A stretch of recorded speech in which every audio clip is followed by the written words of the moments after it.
welcome back to Monday English Podcast. If you're still here after episode 1, congratulations. Either you're brave or you enjoy being mildly insulted in slow English. Either way, respect. Today's episode is called Your English Sucks. Accept it and move. I know, that sounds rude, but sometimes the truth needs to slap you a little before it hugs you. Let's be honest. You've probably spent years learning English. You know what a present perfect continuous tense is. You've memorized 500 verbs. You even downloaded Duolingo once and felt like a genius for 3 days straight. But when someone says, "Hey, how's it going?" you panic. Your brain crashes, and all your English becomes a blank Google Doc. Here's the deal. Your English doesn't suck because you're stupid. It sucks because you've been studying it like a theory, not living it like a language. You've built a museum of knowledge in your head, but no one's allowed to touch anything. Everything's behind glass. Oh, look, that's the passive voice I learned in 2012. Untouched, unused, and completely irrelevant in real life. And that's fine. Everyone starts somewhere. But if you want to get better, the first thing you have to do is this. Accept where you are. Not where you wish you were. Not where you pretend to be when talking to your English teacher. Just where you actually are. Because pretending you're fluent doesn't make you fluent. It just makes you tired. So let's stop pretending. Let's take a deep breath. Admit it. Yep, my English sucks a bit. And then do something about it. You ready? Let's move. Let me guess. You've been learning English for 10 years, maybe more. You've watched hundreds of YouTube videos. You've got grammar books with sticky notes and highlighters in 5 colors.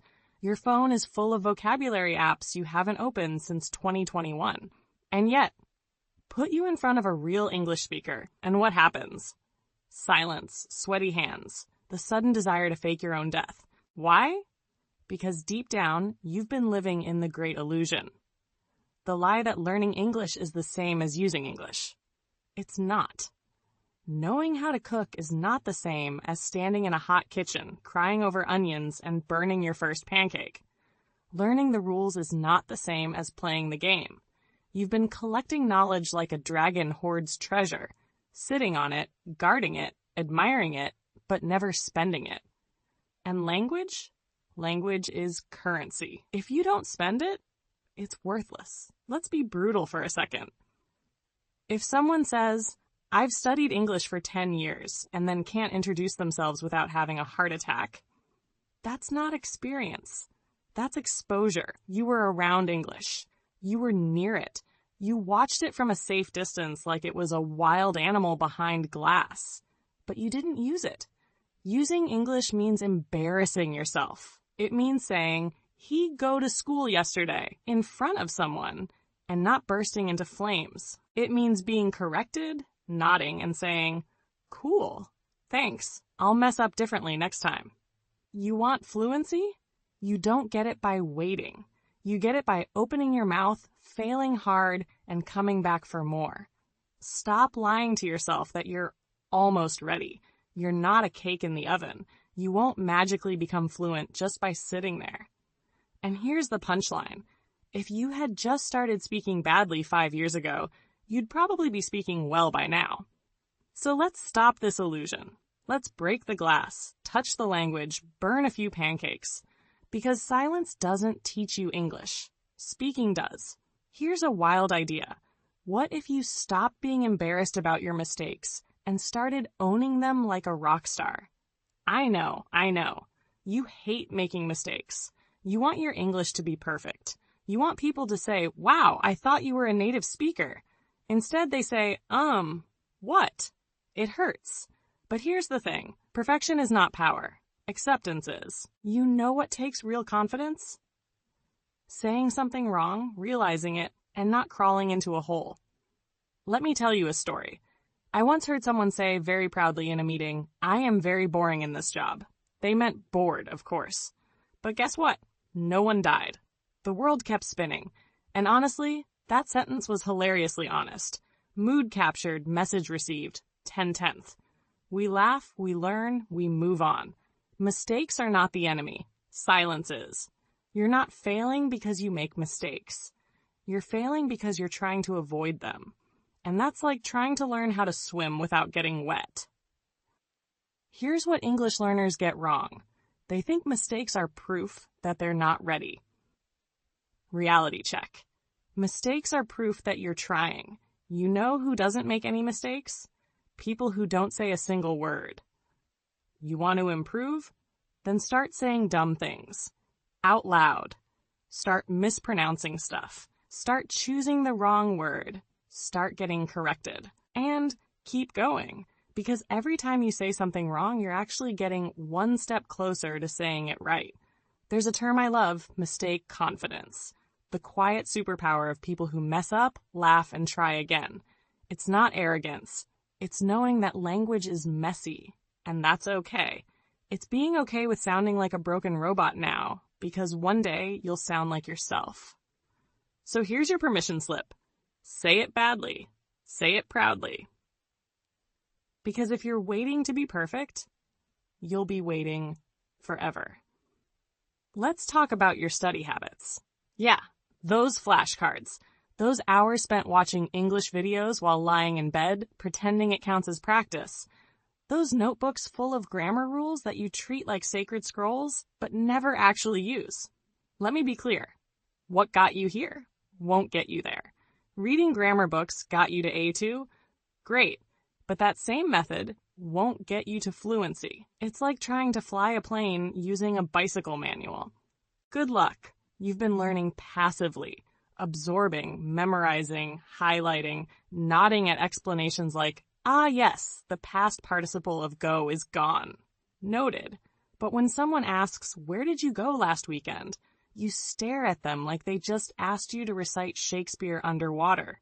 Why? Because passive input doesn't translate into active output. It's like watching 1,000 push-up videos and wondering why your arms are still noodles. Language isn't a storage box. It's a muscle. If you don't use it, it gets flabby. And eventually, invisible. And let's not even talk about the people who binge English podcasts at 2x speed and call it listening practice. You're not practicing. You're just binging. That's not learning. That's procrastination in a cute outfit. Here's the truth. You don't need more grammar. You need more grit. You need to stop fearing awkward conversations. You need to stop whispering, hello, how are you? To yourself and thinking that counts as speaking. You need to start talking. Out loud, messy, clumsy, real. The skills that got you through English class won't get you through real conversations. You don't need another worksheet. You need another whoops moment. Every level requires a new kind of effort. You want to go further? Then stop playing it safe. Stop being a professional learner and start being a brave speaker. You've already built the boat. Now it's time to get in the water. Yes, you'll probably sink a little. But hey, that's how you learn to swim. So what now? You've admitted your English isn't where you want it to be. You've accepted that hiding behind grammar books won't save you. You've realized that knowing is useless if you're not doing. Great. Welcome to the messy part, action. This is where most people stop. Right here. They feel inspired for 5 minutes. Then they scroll. They watch another How to Learn English fast video. They download a new app. Again. But here's your reminder. More planning is not progress. Only doing is progress. And you already know what to do. You just don't want to do it ugly. Too bad. That's the only way it works. Start ugly. Start small. 1 sentence a day. Say something in English every morning before you check your phone. Talk to yourself while brushing your teeth. Narrate your breakfast like a cooking show host. Today, I am eating 1 sad banana and regret. You think it sounds silly? It is. But it works. Fluency isn't born in classrooms. It's born in daily chaos. When you try to explain why your cat hates visitors, when you mess up the word beach in front of your crush, when you say funny instead of angry and confuse your entire friend group. Real fluency is a side effect of constant failure. So let's make failure happen. On purpose. Drop a comment in English every day. Bad grammar allowed. Voice message a friend in English, even if it's just hi. I don't know what to say. Join a free language group online. Shadow a YouTube video. Read something out loud. Talk to your pet. No audience required. Every time you do something uncomfortable, you grow. Every time you say something weird, you sharpen your reflexes. Every time you embarrass yourself, you build confidence. Not the fake kind, but the real one that doesn't break when someone raises an eyebrow. This is your call to action. Not to study harder, but to speak louder. Not to fix your accent, but to fix your silence. Don't wait for motivation. Build momentum. Don't wait to feel confident. Show up anyway. Your English sucks? Good. That means there's nowhere to go but up. So move. Let's be honest one last time. Your English isn't broken. It's just asleep. It's been sitting in the back of your mind, quietly waiting for you to stop overthinking and start using it.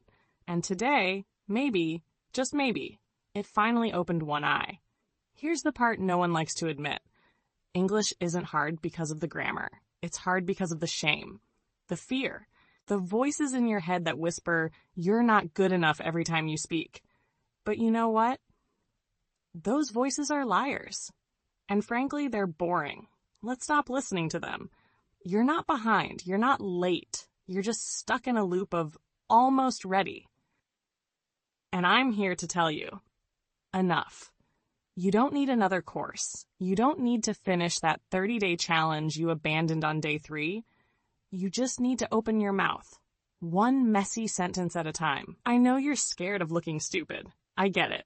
But guess what? So is everyone. Every fluent person you admire once said he goed or I hungry now with a smile and zero shame. They survived. You will too. And yes, you'll still mess up. That's not a problem. That's the plan. That's how this works. Mistake by mistake, word by word, you get better. Not because you studied harder, but because you finally stopped hiding. So here's your final task for today. When this episode ends, don't just nod and go back to scrolling. Say something in English. Anything. To yourself, to your friend, to your dog. Out loud. Out wrong. Out now. Because your English sucks less than yesterday. And tomorrow it'll suck even less if you keep talking. That's it. That's the show. I'll see you in the next episode where we roast grammar like it owes us money. Until then, say it wrong. Say it anyway, and say it loud enough to scare your self-doubt away.